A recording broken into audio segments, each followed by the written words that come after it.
Hi there, my name is Kobe Kingsrud and I am going to share some information with you in this video that I do hope that none of you will ever have to actually use, but if so happens then hopefully you will find it helpful. Today I am going to talk about what to do when you think that someone you know is struggling with suicidal thoughts. And I have struggled with piecing together the best information and advice I could find on this. But as some of you guys may or may not know, I'm currently working with the Mental Health Organisation of Norway, and on their website I found this article with lots of useful information about what to do when someone you know is suicidal. Sadly though, it is in Norwegian, so I just thought that I could translate everything that is written on that page so that I can further convey the message and information and tips. If you want to read the actual page though, I will link it down below. But again, everything is written in Norwegian. Anyway, moving on. So I'm going to start off by talking about some reasons why someone may be experiencing suicidal thoughts. So for example, they may be going through a personal crisis. Maybe they have lost the job or any source of income. Maybe they are feeling that they are completely worthless and inadequate and useless.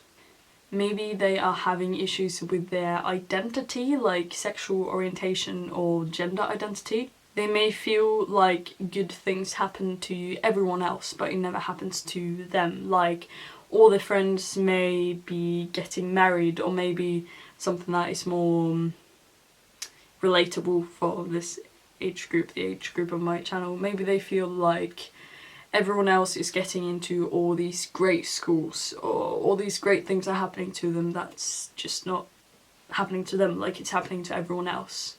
Suicide or death in close family or friends.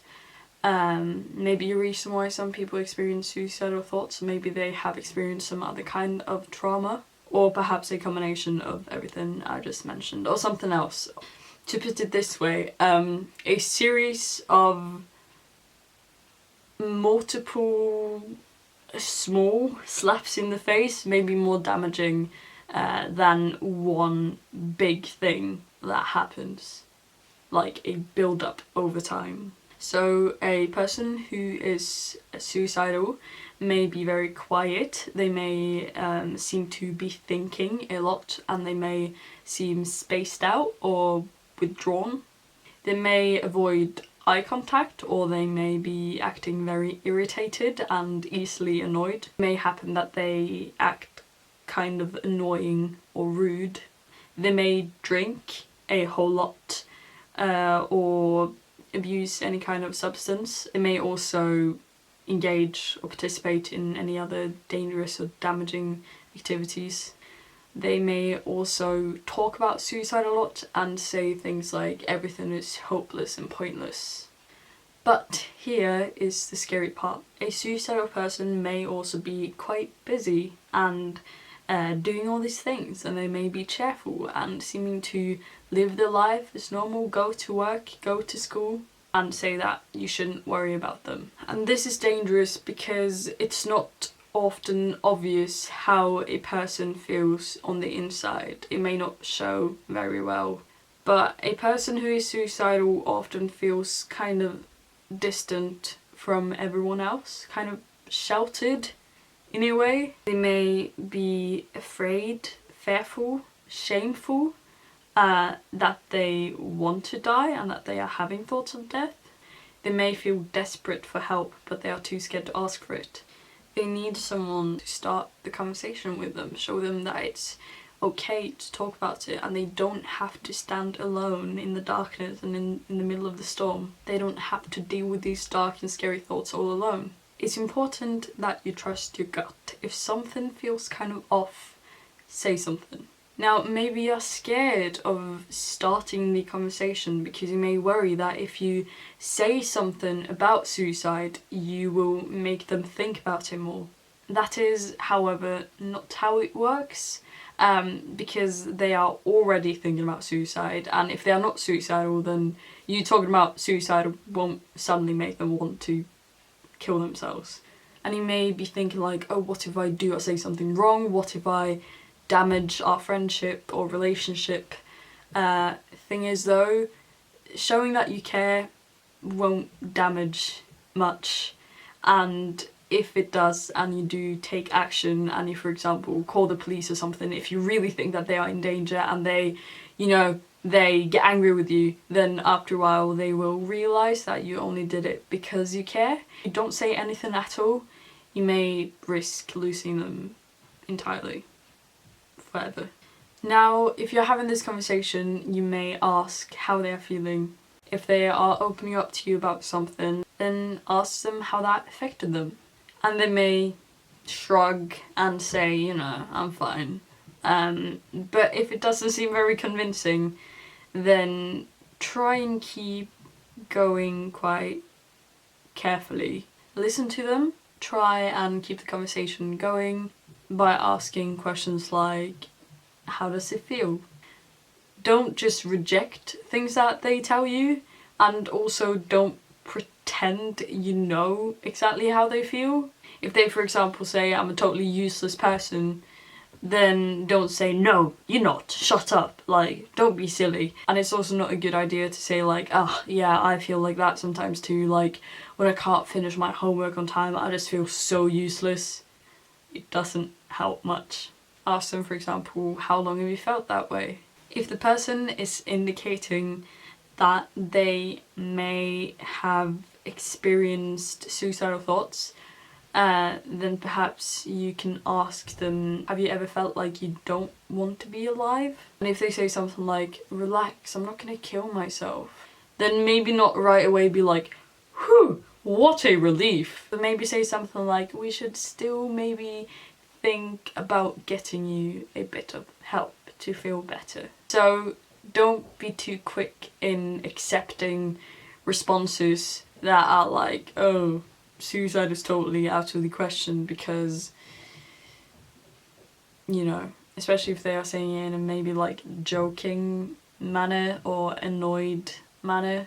If someone tells you that they are feeling suicidal or they are planning to commit suicide, then make sure that they are not alone. Try and remove anything from their surroundings that they may use to harm themselves, like pills or weapons or sharp things. If they are in a life-threatening situation or a life-threatening headspace, then call whatever number you need to call to get an ambulance in your country, and stay with them until they get medical help. If there is not an acute danger for the person's life, then you can contact their doctor.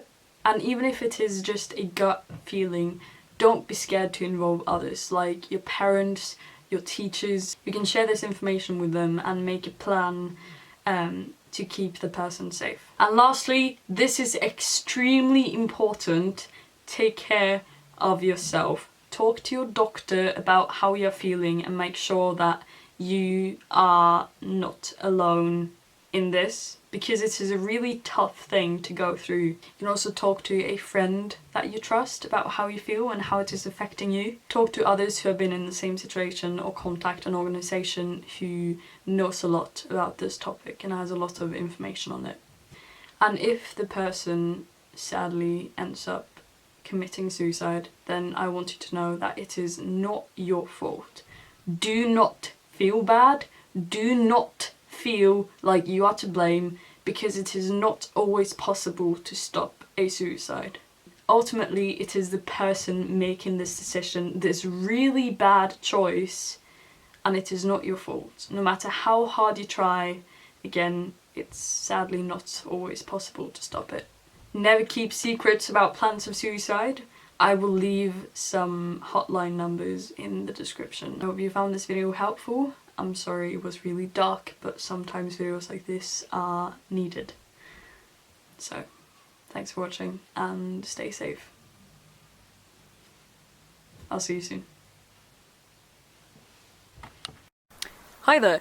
For this year's Giving Tuesday, the Global Day of Giving, which is celebrated the 28th of November this year, I am working with the Mental Health Organisation of Norway.